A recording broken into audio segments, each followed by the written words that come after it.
Good afternoon.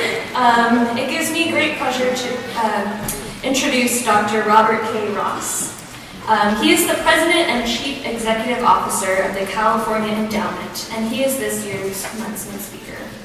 The California Endowment, which has been led by Dr. Ross since 2000, is one of the nation's largest foundations dedicated to advancing new avenues to expand access to affordable, quality healthcare for medically underserved communities, and to promote fundamental improvements in the health status of all Americans. Prior to leading the endowment, Dr. Ross was the director of the Health and Human Services Agency for the County of San Diego from 1993 to 2000.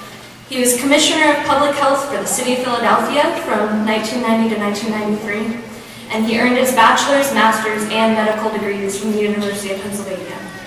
As a future pediatrician, I have to throw in there that he's also a clinical instructor at Children's Hospital of Philadelphia. He is faculty at San Diego State University's School of Public Health, and he's also a diplomat of the American Academy of Pediatrics. Dr. Ross visited the Keck School of Medicine this past February during Black History Month, and he spoke on campus about cultivation, closing the gap in disparities in African-American young men and vulnerable youth. Ladies and gentlemen, please give a warm welcome to Dr. Robert Ross.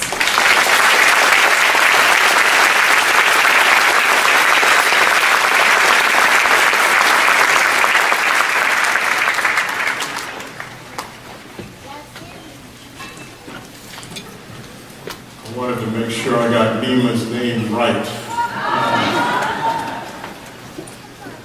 Just want to say, if you chose this cat to be a valedictorian, I'm worried about this class, Carmen. Oh boy.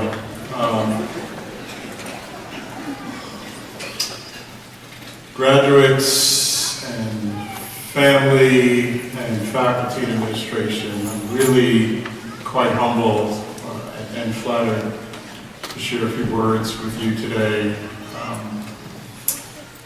I want to acknowledge the outstanding leadership by two individuals that are giants in their respective fields.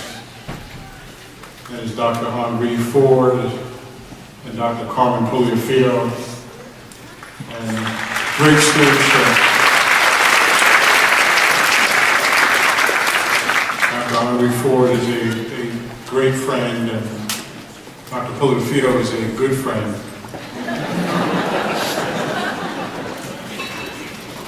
Dr. Puliafito thinks that the reason why he's only a good friend and Dr. Henry Ford is a great friend is he probably thinks it's because we're both black. But that's not the reason, Carmen. You know the reason. I'm going to, despite your enormous resume and extraordinary achievements as a surgeon and a Renaissance man, Dr. Puliafito's single greatest flaw is that he is an avid Boston Red Sox fan. And no self-respecting Yankee fan can ever call a Boston Red Sox fan a great friend, so I just wanted to... But he's a good man nonetheless. Actually, in seriousness, I want to take off on a theme that you heard from Dr. Puliafito about healing.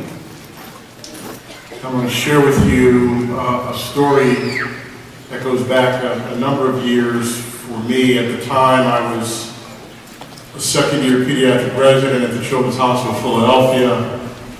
The second year involves, as many of you will learn and know, your ICU and ER rotations and PICU and NICU and all those places where really sick people go. And I was on call in the ER one night when a child was rushed in by the ambulance. And it was a tragic story. For those of you that have raised families out there that have raised children, 2-year-olds move quickly. And this particular little 2-year-old was at home with his family. It was a summer day.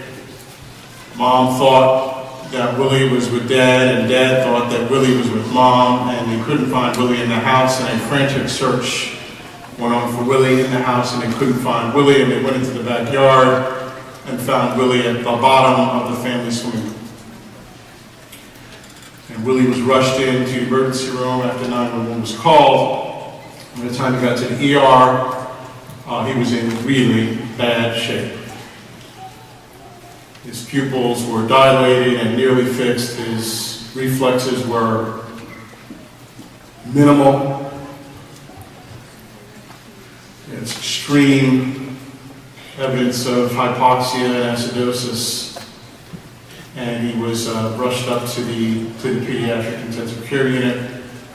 We had a room in the corner of the pediatric intensive care unit, which the residents and the interns called the doom room, because that was the room reserved for children who were really extremists and quite ill and may not survive. I really went to that room. Interestingly, Willie survived that acute episode. And that next week, my next rotation was the PICU. So I got transferred from my rotation in emergency rooms up to the PICU. So I began to take care of Willie as one of my patients in the pediatric intensive care unit. And I was standing with the family at the bedside when the attending neurologist, who was a world-famous neurologist that had edited the world's leading pediatric textbook on neurology, pediatric neurology, when he told the family that based on the EEG, the brainwave test, and other indicators, it did not appear that Willie would survive.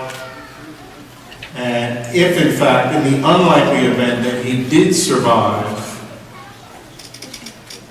he would never be the same little Willie again. He would not speak, nor laugh, nor go to the bathroom, or any of the things that we expect our children to do when they grow up. And so the family had obviously a tough time digesting this. They offered the family the opportunity to take Willie off of the ventilator and let him transition peacefully to the next world. The family went home, they thought about this, they came back the next day, and they told the family, they told the physicians that they wanted to continue to work hard to give Willie every opportunity to turn around. So Willie got a little bit better. He was eventually weaned off of those wires and tubes and things that we use to help keep people alive and breathe for them, like ventilators, hyperalimentation, and all those other things that the graduates here have learned about.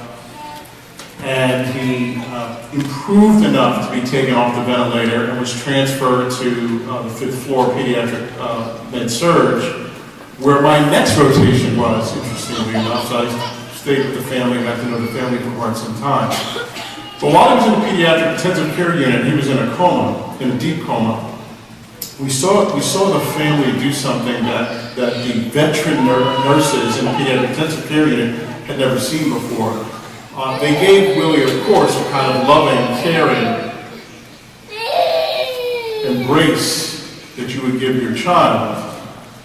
And even though he was in a very deep coma and was unresponsive, they made sure that he had constant voices of family in Willie's ear. And so they would talk to him and read to him even while he was in a coma. And if the family went home at night, they would leave a tape recorder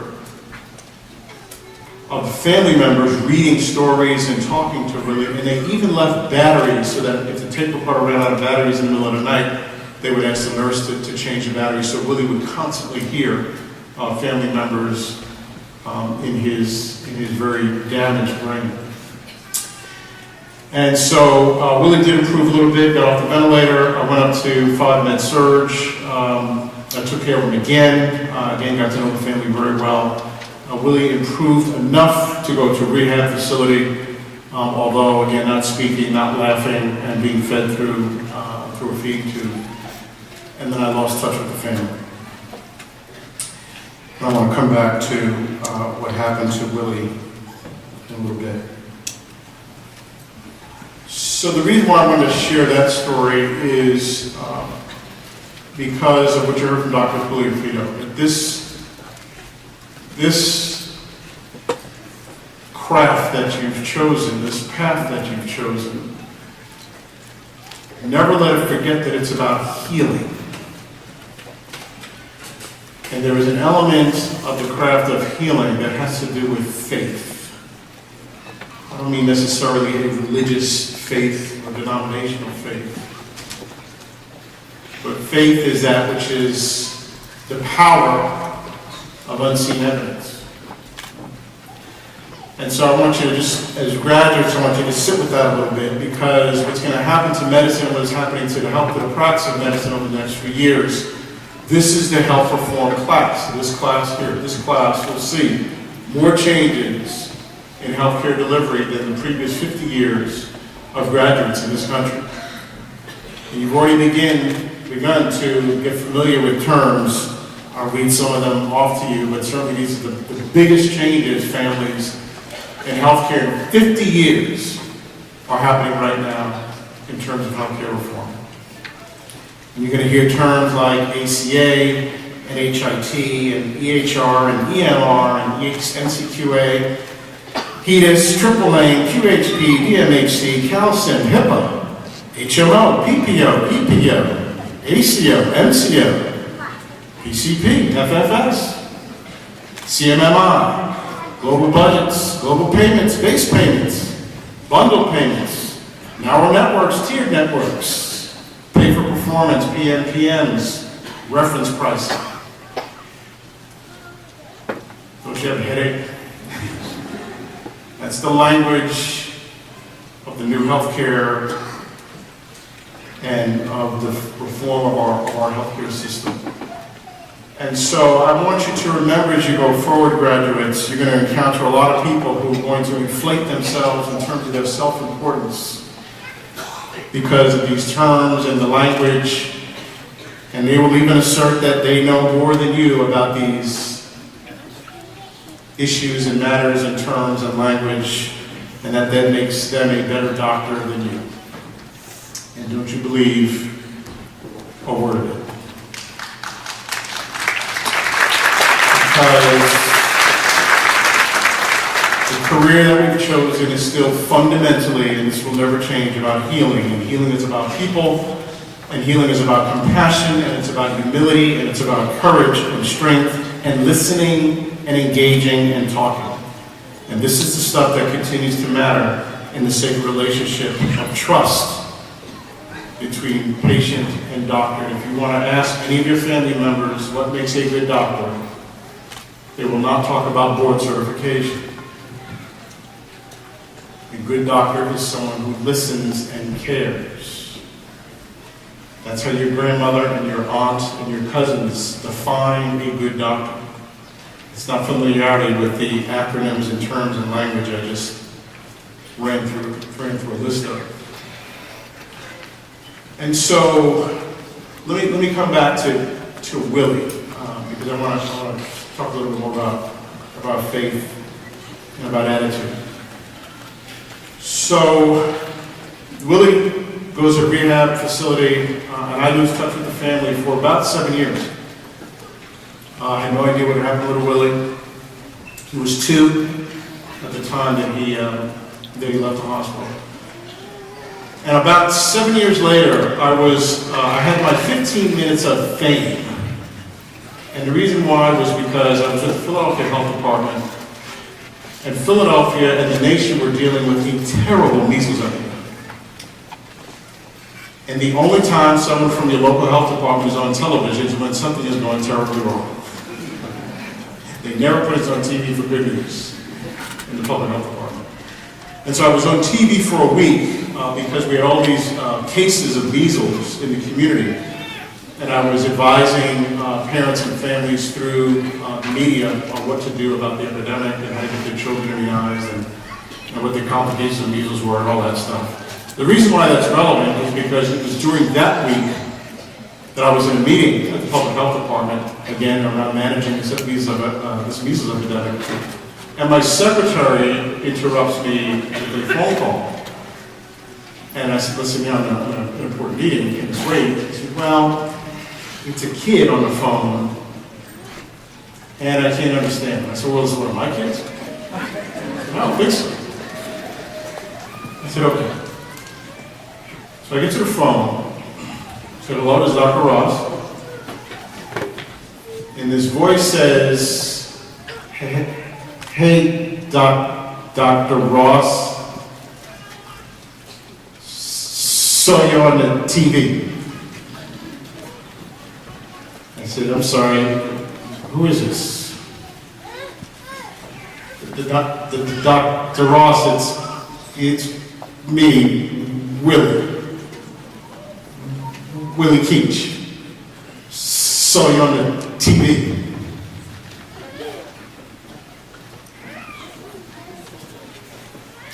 And so the tears begin to flow because I am talking to a miracle.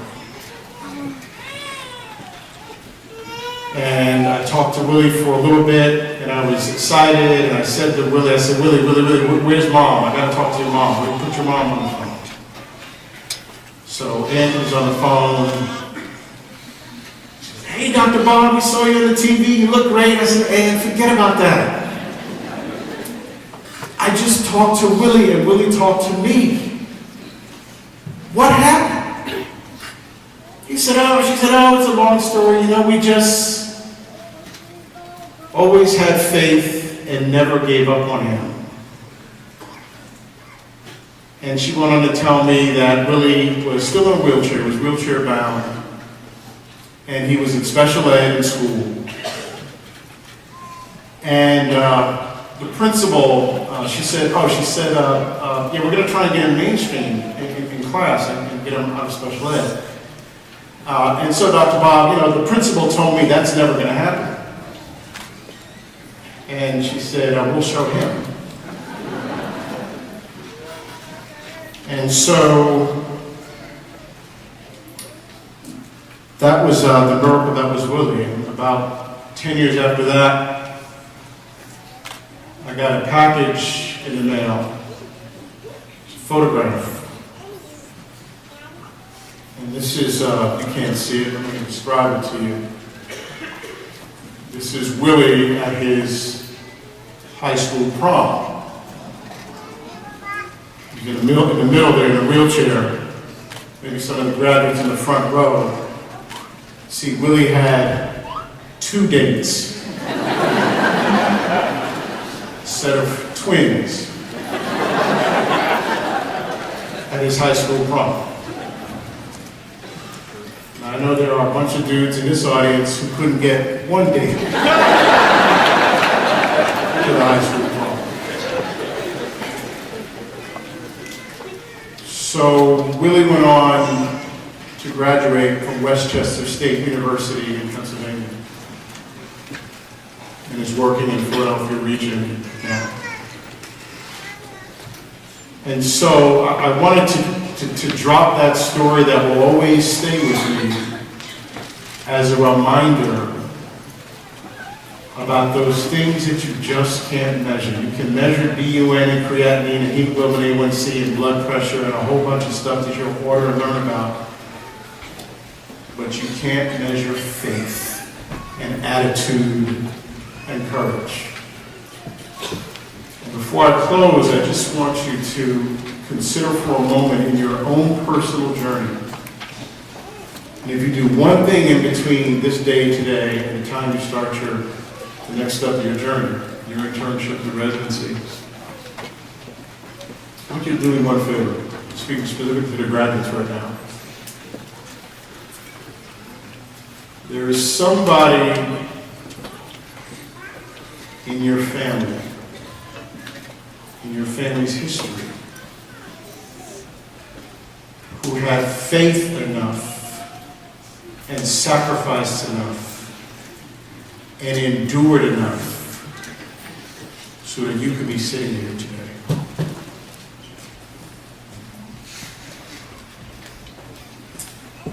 How many people in this audience, graduates included, faculty included, if your family grew up in poverty, raise your hand.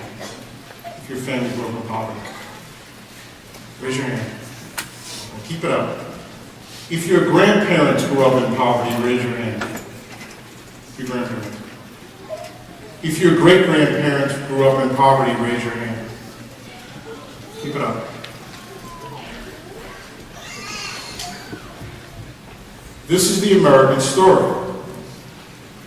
Most Americans are 3, maybe 4 generations away from a story of extraordinary faith and sacrifice and enduring. And somebody, and I want you to find out who that was, graduates, in your family, who took the risk. Maybe it was a Jewish family behind Nazi Germany, maybe it came through Angel Island, maybe through Ellis Island, maybe your father's a sharecropper in the South. Immigrant family across the border from Mexico, but somebody decided through faith and attitude and hard work that they were going to sacrifice and endure so you could be sitting here today. At one of the most extraordinary universities on the planet, we're in pretty fancy robes and getting a pretty fancy degree in about 10 minutes. And sipping on champagne or a fine, nice Napa Valley Chardonnay tonight. And that person who endured and took the risk so you could be here didn't have that kind of opportunity. And I just want you to, as you continue on your journey, keep that person and keep that struggle and keep that story in mind. It will keep you going not only for yourself when the times get tough, but when you run into a patient who seems lost and hopeless, maybe you can just tap into that and bring up the power of healing, because that patient will need you in that moment. Because this is about leadership. And I will close you with my favorite definition of leadership. It is 3 words. Hope in action. Thank you. God bless you all.